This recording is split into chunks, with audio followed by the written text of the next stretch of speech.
Timeless principles actually work in any industry, any sales team, no matter what you're selling, and it's a better answer than the quick fix gimmicks and technology, the hacks that everybody seems to be subscribing to today. That was the voice of Nigel Green, a sales leadership coach and author of Revenue Harvest, explaining how healthcare companies can leverage old-fashioned sales strategies to find greater success. You're listening to How I Transform This, presented by Versus 12. Versus 12 is the award-winning Salesforce Gold consulting partner focused on healthcare innovation nationwide. In this episode, Nigel shares the 7 principles he's learned from farming and how they apply to the sales world. He also explains why using tools like Salesforce to simplify and interpret data will be the key to a successful future in the healthcare industry. Because everybody has to make tough decisions. Wouldn't it be great if you could leverage the data that exists, harness that so that you can make the most informed decision? I'm your host, Clark Buckner, and along with Versus 12 founder and CEO Tammy Hawes, each episode we're seeking out healthcare technology industry leaders, exploring stories of success through the transformation of healthcare. For more stories like this, visit versus12.com/podcast. Now let's jump in.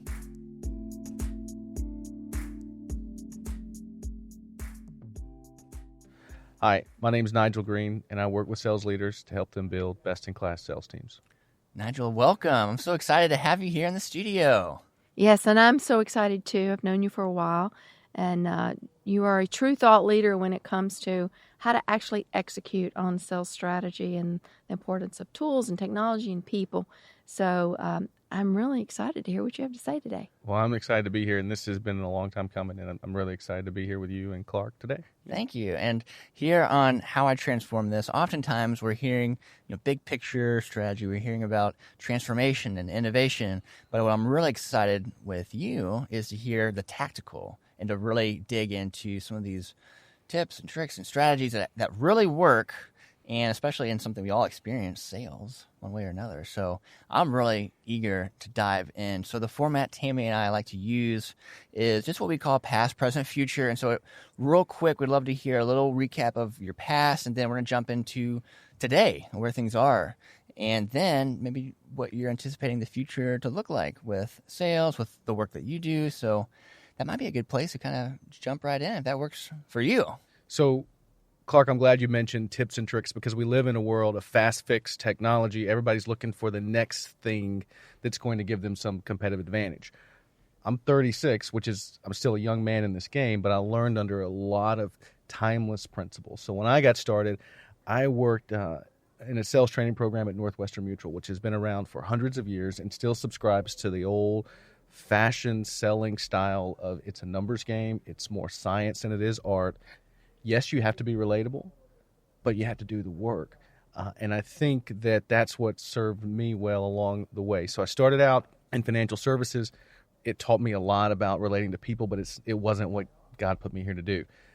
I found my way down to Jacksonville, Florida, working for healthcare companies on the device and physician side. So I worked with McKesson, physician sales and services, and more on the med-surg and acute side. That moved me to Nashville, and me and my wife, Becky, to Nashville in 2010. Was leading a sales team for Professional Hospital Supply. We sold custom procedure trays into hospitals and surgery centers.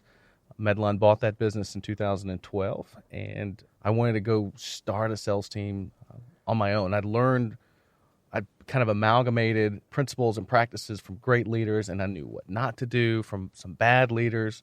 And I felt like I had a recipe for how to lead a team well. And I got my first chance to do that at Foundations Recovery Network. And so from 2012 through 2016, built and led a sales team that effectively tripled the size of a business over 3 years. So the great thing about that experience at Foundations Recovery Network is it affirmed for me that timeless principles actually work in any industry, any sales team, no matter what you're selling. And it's a better answer than the quick fix gimmicks and technology, the hacks that everybody seems to be subscribing to today. It's interesting you say that because sometimes in healthcare, especially on the provider space, they shy away from saying business development or sales because it is all relationship, but relationships are just part of the equation because you've actually got to execute on the sales strategy. So I love the fact that you say it's very scientific and it's a process. So tell us more about that. Well, the whole purpose of the business is to create a customer. And for most of our customers in healthcare, that is a patient. We have a clinical service or something in and around clinical services. So if we don't have patients, we don't have a business. So I try to encourage people that the S word is not as dreaded as you might think. Everybody sells. Your clinicians are selling, whether it's to try to convince their patients to adopt a treatment protocol, to eat better, to take this medication. Everybody has something that they're trying to sell. That said, it is very formulaic, and there are tools today that exist that make the science of selling easier, and I think that's where Versus 12 has done a good job of separating themselves from other technology implementers, is that you get the other business side of it, and it's not, there is, just by implementing Salesforce, it's not going to make your sales team work. It's not going to fix your revenue problems. It's going to help you make more informed decisions, but it's not going to fix it. Well, you had really great success at Foundations Recovery. So tell us your secret formula there. Well, I don't know that it's a secret, but I believe that you build a team based on what I call the 3 C's: character, chemistry, and competency. Where most companies get it wrong is they start with competency. They go out and they hire people that are certainly very capable of doing the work that's described in the job description.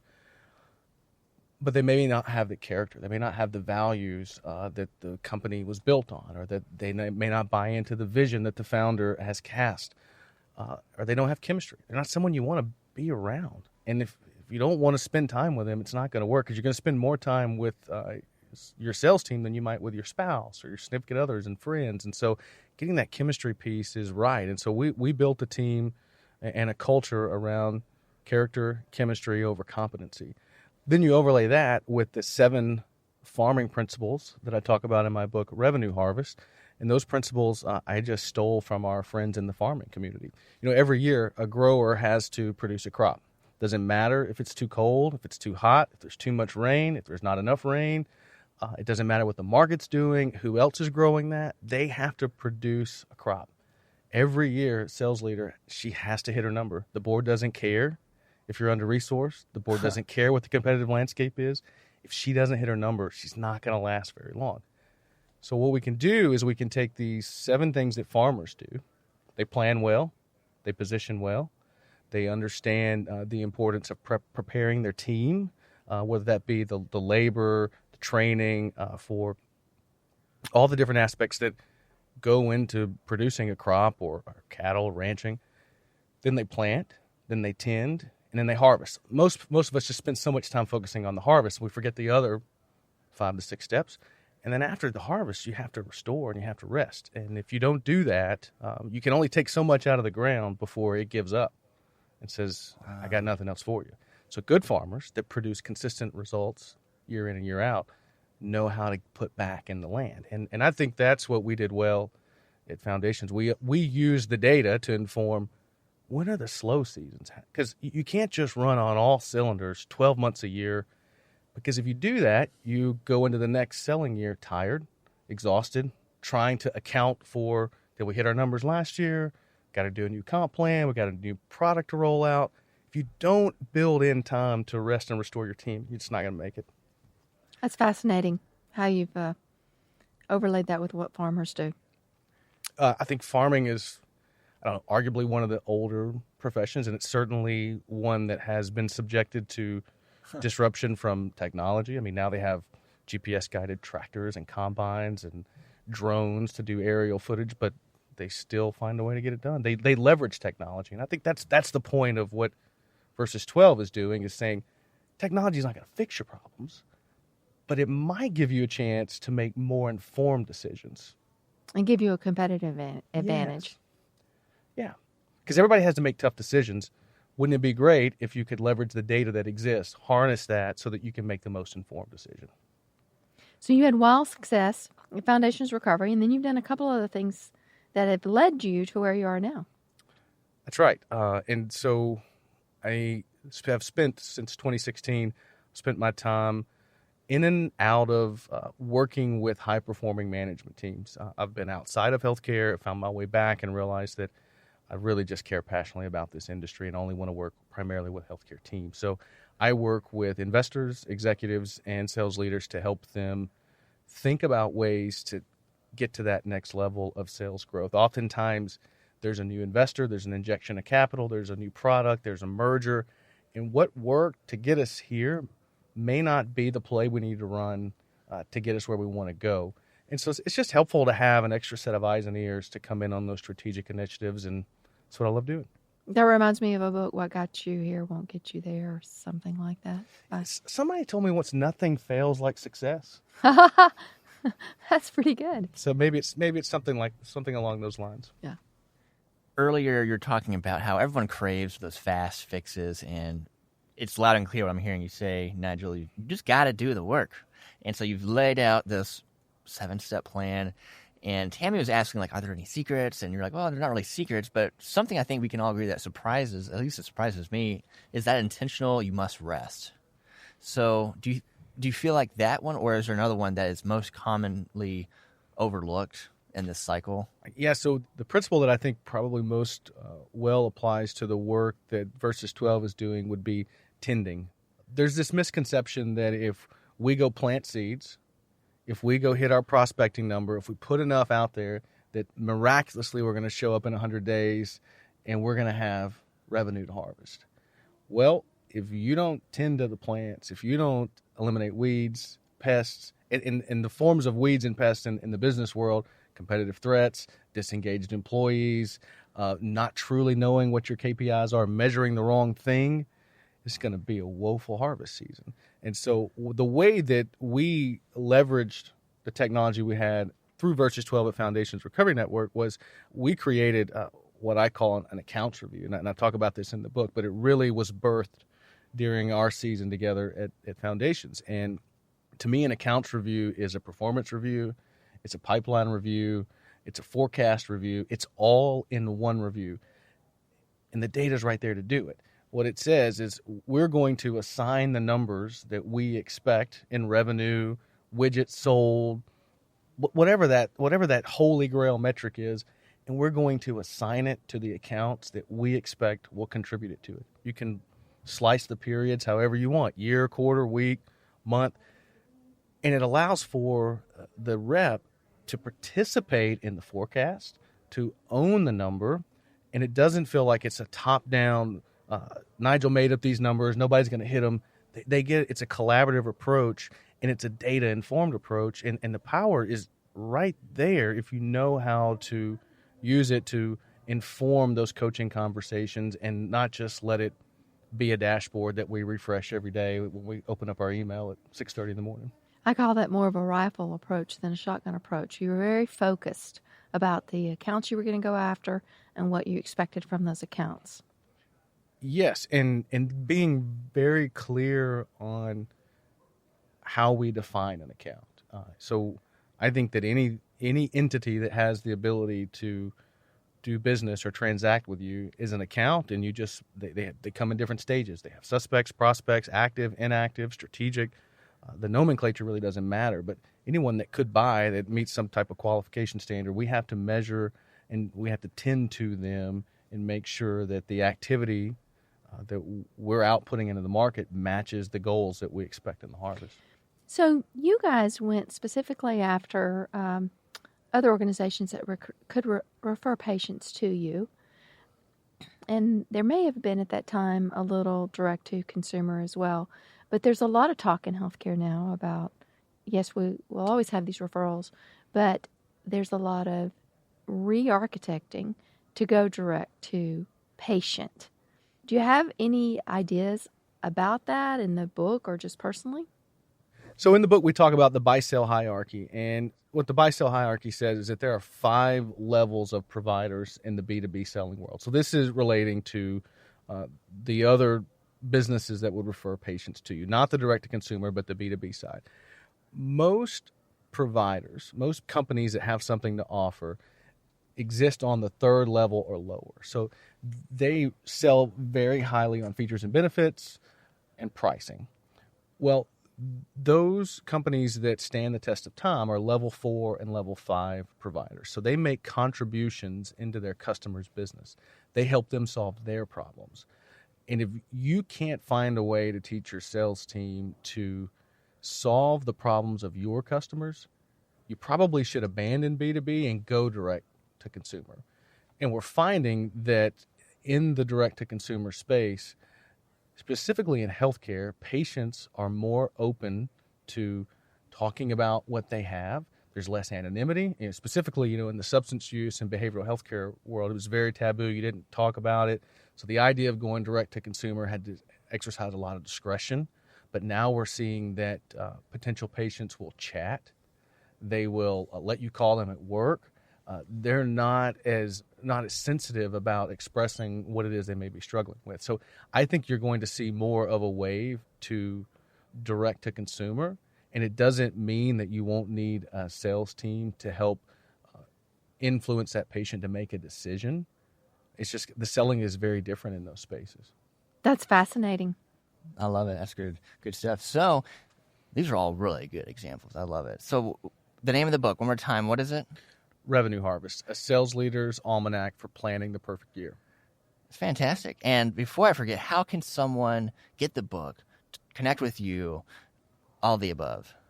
Yeah, thank you for asking. So you can buy the book anywhere books are sold, Amazon, iTunes. I read the audiobook, so if you want to listen to an old Southern redneck, read it to you. Yeah, absolutely. I love that. Yeah, so you can have me in your ear for 4 hours and 30 minutes, I think. Or you can go to therevenueharvest.com and buy the book. We sell it there in any format that you want. Here's why I want you to go there. If you go there, I'll give it to you at a discount, always and forever. It'll always be cheaper at therevenueharvest.com than you can get it at Kindle in the iTunes store or at Amazon. And I do that because you're going to give me your email address, and I'm going to stay in touch with you and give you more stuff. There are a lot of freebies that come with the book that you will get in addition just by buying it at therevenueharvest.com. I even have, if you buy 5 or more copies, I will give you or your team an hour of my time to talk about whatever the heck you want to talk about. That's fantastic. And this is, I think, is a good segue to one of the final questions that we like to talk about here on the podcast. And really, it's just the future. And I'd love to ask you specifically just the role technology plays in the future, maybe how that plays a role in sales. Kind of as we're starting to wrap up here, what do you think is on the horizon on the future? I think it's her name, Marie Kondo, The Simplified Life. Or what's her book that came out? Oh, that sounds familiar. She has a Netflix special. Yes, it's been taking this country by storm. We may want to put that in the show notes or whatever. But here's the point. She is helping everyone simplify and declutter their life. I meet with very smart, talented executives every week in my consultancy that have so much data, they don't know how to make a decision. The analogy that I use to try to paint this picture, imagine if you're walking down the terminal and you're about to step right into the plane and you look to your left into the cockpit and you overhear the pilot say, "Wow, look at all these gauges." There are so many CEOs that pull up their Salesforce dashboards to me and they're looking at the altimeter to tell me how much gas is in the tank. They don't know how to read their dashboards. So I think the future of technology is really finding a partner like Versus 12 that can help you walk through what it is that you need to measure and ignore the rest, because it's so sexy to create a new dashboard, run this new report, and you waste all this time and energy building out customization, and nobody looks at it. Or if they do, they don't know how to make sense of it. They're looking at the altimeter to see how much gas is in the tank, and that's just a result of too much information. Yep. And not focusing on the key metrics. Exactly. And it really takes a special company, partner, individual that understands how to use technology to do it, because most software companies are going to take your money and go build your dashboard and let you tell them what you want. The real cautionary tale here is for everyone listening is to make sure you find a partner that's going to push back and ask you, what are you doing with this data? What is the end result? What does life look like as a result of these dashboards? How are you going to make decisions out of it? And that's what you guys do really well. Thank you. Yeah, we like to really add value and not just blow through what we call take orders. Yeah. Well, Nigel, as always, it is just fascinating to hear your thoughts and your comments. You've obviously had a lot of success, so you're someone we need to be listening to. And thank you for taking the time to chat with us today. It's been my pleasure. Thanks for listening to How I Transform This, Success Stories of Transformation in Healthcare, presented by Versus 12. To learn more about how Versus 12 is best situated to transform the healthcare industry and to follow along with this show, be sure to visit versus12.com/podcast. We'll see you next time.